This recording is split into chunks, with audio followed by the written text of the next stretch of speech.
राज्यातील शेतकऱ्यांसाठी आता मोठी बातमी समोर येते। 30 जुलैपूर्वी कर्जमाफीची रक्कम बँक खात्यात जमा केली जाणार आहे। कृषी मंत्री दत्तात्रय भरणे यांनी ही महत्त्वपूर्ण माहिती दिली आहे। मुख्यमंत्री फडणवीसांनी शेतकऱ्यांसाठी सर्वात मोठी घोषणा केली आहे। शेतकऱ्यांचं थकीत वीज बिल सरकारनं आता माफ केलंय। कृषी पंपाचं तब्बल 48,000 कोटींचं वीज बिल सरकारनं माफ केलंय। राज्यातील शेतकऱ्यांसाठी आज दिवसभराच्या सकाळच्या ठळक व झटपट बातम्या। शेतकऱ्यांसाठी अतिशय महत्त्वपूर्ण अपडेट आलेले आहे, त्यामुळे व्हिडिओला शेवटपर्यंत बघा। शेतकऱ्यांची थकीत वीज बिलाची पाटी आता कोरी होणार। 7.5 HP पर्यंतचे 48,000 कोटींचे थकीत वीज बिल माफ करणार। शेतकऱ्यांना 100% दिवसा मोफत वीज मिळणार। कर्जमाफीबद्दल सत्कार प्रसंगी मुख्यमंत्री देवेंद्र फडणवीस यांची घोषणा करण्यात आलेली आहे। तसेच ते काय म्हटले बघा, राज्यातील शेतकऱ्यांचे 2 लाख रुपयांपर्यंतचे कर्ज सरसकट माफ केल्यानंतर महायुती सरकारने आता राज्यातील शेतकऱ्यांचे 7.5 अश्वशक्ती म्हणजे हॉर्स पॉवर पर्यंतचे तब्बल 48,000 कोटी रुपयांचे जुने थकीत वीज बिल पूर्णपणे माफ केल्याची घोषणा मुख्यमंत्री देवेंद्र फडणवीस यांनी बुधवारी केलेली आहे। आता घरबसल्या 10 मिनिटांमध्ये मिळवा गॅस सिलेंडर। देशातील पहिली ऑन डिमांड LPG वितरण सेवा बंगळुरूमध्ये सुरू करण्यात आलेली आहे। अतिवृष्टीमुळे रायगडमधील भातशेती संकटामध्ये सापडलेली आहे। शेतामध्ये पाणी साचल्याने भाताची तारलेली रोपे आता कुजू राहिलेली आहे। दस्त नोंदणीसाठी आता आधार कार्ड बंधनकारक ठरणार आहे। मुद्रांक शुल्क आणि नोंदणी विभागाचा हा महत्त्वपूर्ण निर्णय घेण्यात आलेला आहे।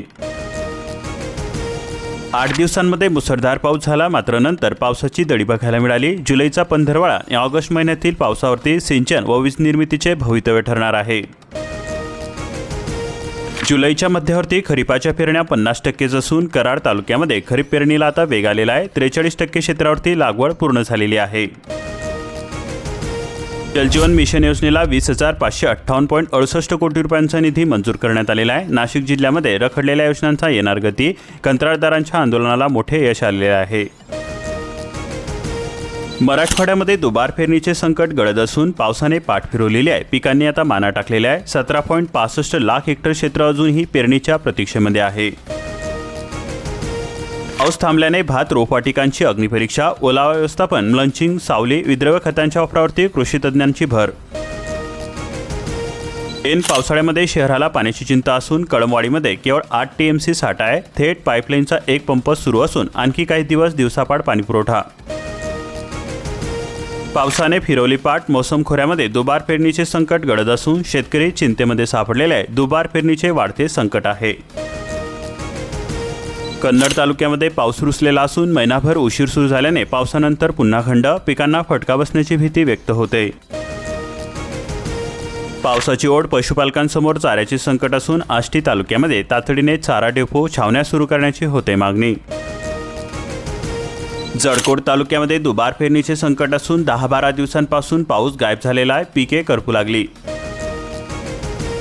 निविष्ठा घोटाळ्यावरून शेतकरी आक्रमक झालेले आहे। कृषी आयुक्तालयामध्ये पुन्हा आंदोलन करण्याचा त्यांनी इशारा दिला। कोणालाही सोडणार नाही असे कृषी मंत्री दत्तात्रय भरणे म्हणाले।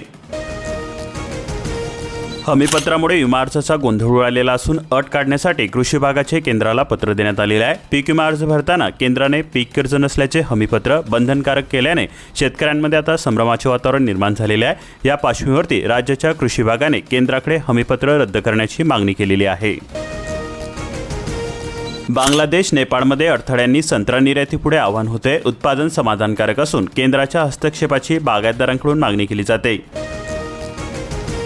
देशांतर्गत मागणीमुळे बेदाण्याचे दर हे टिकून आहे। सुमारे 80,000 ते 1 लाख टन विक्री झालेली आहे। मोठा दिलासा। 7.5 हॉर्स पॉवर पर्यंतचे वीज वापरणाऱ्यांना लाभ मिळणार आहे। 46 लाख शेतकऱ्यांची वीज बिल थकबाकी माफ होणार आहे। मुख्यमंत्री देवेंद्र फडणवीस यांची मोठी घोषणा करण्यात आलेली आहे। नवीन कनेक्शन घेताना आता येणार नाही अडचण। मोफत विजेची सवलत ही कायम राहणार। इंधन निर्यात रोखू, इराणची धमकी। अमेरिकेच्या हल्ल्यामध्ये 7 सैनिक ठार झालेले आहे। 260 जण जखमी असून ग्रेटर टुबन बेटावरही चढवले हल्ले। राज्यामध्ये मुगाची 30 तर उडदाची केवळ 26% लागवड झालेली आहे। पावसाच्या लहरीपणाचा हा फटका बसतोय। जुलै अर्ध्यावर तरी कडधान्य पेरणीला अपेक्षित वेगच नाही। मान्सूनचा हा ब्रेक कायमच असून जुलैचा शेवट होणार आशादायक। 22 जुलैपर्यंत पेरण्या नको, शेतकऱ्यांना आवाहन केले जाते। शेतकऱ्यांना मोठा दिलासा मिळतोय. युरिया उत्पादनाबाबत महत्त्वाची घोषणा करण्यात आलेली आहे. नव्या गुंतवणूक धोरणाला केंद्र सरकारचा हिरवा कंदील दाखवण्यात आलेला आहे. सरकार अत्यंत क्रूर वागत आहे. कॉक्रोच जनता पार्टीचे संस्थापक अभिजित दिपके यांचा आरोप केला जातोय. सोनम वांगचुक यांची प्रकृती खालावली असून दिल्ली उच्च न्यायालयामध्ये हस्तक्षेप करणार मान्यवरांनी दिला पाठिंबा. बोगस बी बियाण्यांचा काळाबाजार रोखा. 4 जिल्ह्यातील शेतकऱ्यांना तातडीची मदत द्या. रणधीर सावरकरांकडून मागणी केली जाते. अकोला जिल्ह्यात आजपासून 6 ते 7 दिवसांनी पाणीपुरवठा. धरणामध्ये केवळ 18.35% उपयुक्त पाणीसाठा उपलब्ध आहे. निसर्गाचा लहरीपणा बघायला मिळतोय. खरीपातील पेरण्या संकटामध्ये सापडलेल्या आहे. पेरणीनंतर पावसाने फिरवली पाठ. कोवड्या अंकुरांना वाचवण्यासाठी सिंचनाचा आधार घेतला जातोय. दुबार पेरणीचे संकट असून शेतकऱ्यांचे आभाळाकडे डोळे लागलेले आहे. चांदणी परिसरामध्ये पावसाची दडी. शेतकरी चिंतेमध्ये सापडलेले आहे. बाभुळगाव दिग्रस परिसरामध्ये तिबार पेरणीचे संकट असून शेतकऱ्यांचे आभाळाकडे डोळे लागलेले आहे. पावसाअभावी अंकुरणावरती परिणाम होतोय. मदतीची मागणी केली जाते.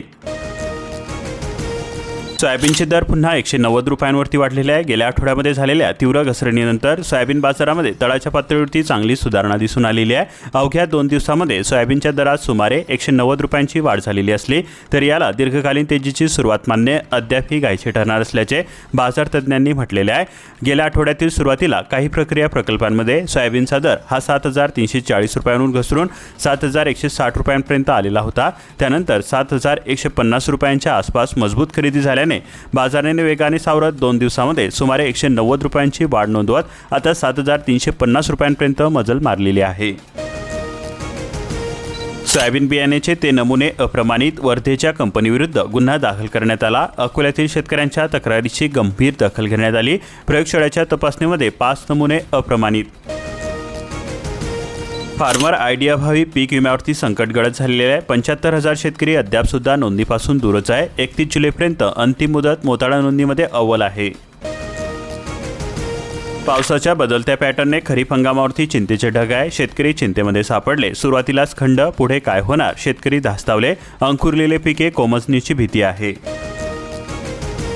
पावसाच्या ओढीने पिके धोक्यामध्ये सापडलेली आहे. बुलढाणा जिल्ह्यामध्ये शेतकऱ्यांची चिंता वाढलेली असून खरीप हंगामावर संकट आहे. पावसाने दडी मारल्याने पिकांची वाढ आणि उत्पादनावरती प्रश्नचिन्ह निर्माण होत आहे. पावसाळ्यामध्ये वीज खांबापासून 4 हात दूर राहा. घरातही काळजी घ्या. बुलढाणा जिल्ह्यामध्ये मुसळधार पाऊस, वादळी वारे आणि ओलाव्यामुळे विद्युत अपघातांचा धोका वाढलेला आहे. धरणे तळाला असून विहीर अधिग्रहित. पावसाळ्यातही घसा कोरडाचा आहे. पाणी टंचाईचे संकट गडद झालेले असून 50 गावांमध्ये विहीर अधिग्रहण. पहिल्यांदाच जुलै महिन्यामध्ये उपाययोजना सुरू झालेल्या आहे. वाशिम जिल्ह्यामध्ये पावसाने पाठ फिरवली. बहिरलेली पिके सुकण्याच्या मार्गावरती आहे. कोरडवाहू भागातील शेतकरी आता हवालदिल झालेले आहे. मोत सावंगा प्रकल्प तळाला गेलेला असून मंगरुळपीरवरती पाणी टंचाईचे संकट आहे. प्रकल्पामध्ये अवघा 8% जलसाठा उपलब्ध आहे. शहराला केवळ 10 ते 15 दिवस पुरेल पाणी. सोलापूर जिल्ह्यातील 15 साखर कारखान्यांचे मालक बदलले. अनेकांकडून ऊस बिल वेळेवरती नाही. 12 कारखान्यांची थेट विक्री. 3 भाडेतत्वावरती. 10 मिनिटांच्या पावसामध्ये वाखरी पालखी तळावरती साचले पाणीच पाणी. आपत्ती व्यवस्थापन फेल गेलेले आहे. सातारा रस्त्यावरती पाण्याचा पाईप न टाकल्याने पाण्याचा लोंढा रस्त्यावरती. पोलीस चौकीतही शिरले पाणी. कर्जमाफीचा लाभ मिळेपर्यंत आकारले जाणार नाही व्याज. राज्य शासनाचे आदेश देण्यात आलेले आहे. 2 लाख रुपयांपर्यंतचे संपूर्ण कर्ज होणार माफ. मान्सून ब्रेक कायम असून जुलैचा शेवट होणार आशादायक. 16 ते 22 जुलै या कालावधीमध्ये राज्यात मान्सूनचा जोर ओसरणार असून बहुतांश भागामध्ये कोरडे हवामान राहण्याची शक्यता आहे. ग्रामीण भागामध्ये मजूर येतात तरी कुठून? नोंदणी पडताळणीचा प्रश्न ऐनीवरती आहे. MIDCसह बांधकाम क्षेत्रात हजारो मजूर कार्यरत असून शेतातही परराज्यातील मजूर करतायत काम. सिन्नरला हजारो परप्रांतीय कामगार. नियंत्रण ठेवणार तरी कोण?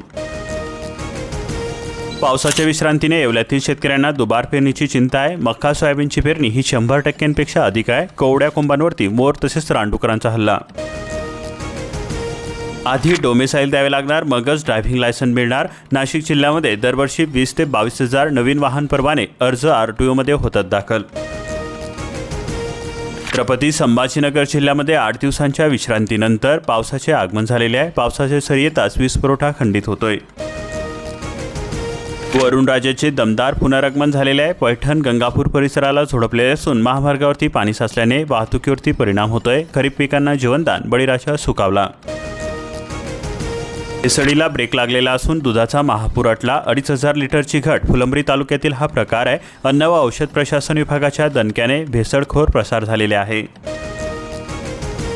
उपवास महागलाय. भगर साबुदाणा शेंगदाण्याचे भाव गगनाला भिडले. महागाईचा विळका. फळबाजारही तापलाय. केळी सफरचंद सर्वसामान्यांच्या आवक्याबाहेर गेलेला आहे. उन्हाचा मारा. जोरदार वारा. पिकांचा लागलाय घोर. दुबार पेरणीचे संकट असून पावसाअभावी 30% पेरण्या वाया जाण्याची भीती व्यक्त होते. बीड जिल्ह्यामध्ये समाधानकारक पाऊसच नाही. भर पावसाळ्यामध्ये 76 गावांमध्ये टंचाई. पाऊस पडाला आणि टंचाई नशिबाला. 86 विहिरी अधिग्रहित करून होतोय पाणी पुरवठा.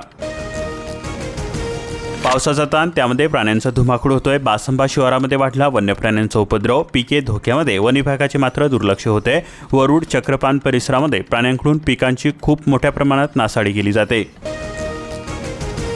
आम्हाला विम्याचे कवच मिळेल का? कोट्यावधी रुपयांचे पशुधन दावणीला. जालना जिल्ह्यातील 8 लाख पशुधनांसाठी विमा योजनाच नाही. आजाराने दगवलेल्या जनावरांचे काय? 700 नवीन आपले सरकार केंद्र सुरू होणार. जालना जिल्ह्यामध्ये निवडीसाठी सुधारित प्रक्रिया सुरू करण्यात आलेली आहे. मुसळधार पाऊस पडेना, त्यामध्ये प्राण्यांकडून खरीप पिकांची नासाडी होते. बळीराजेही हैराण झालेले आहे.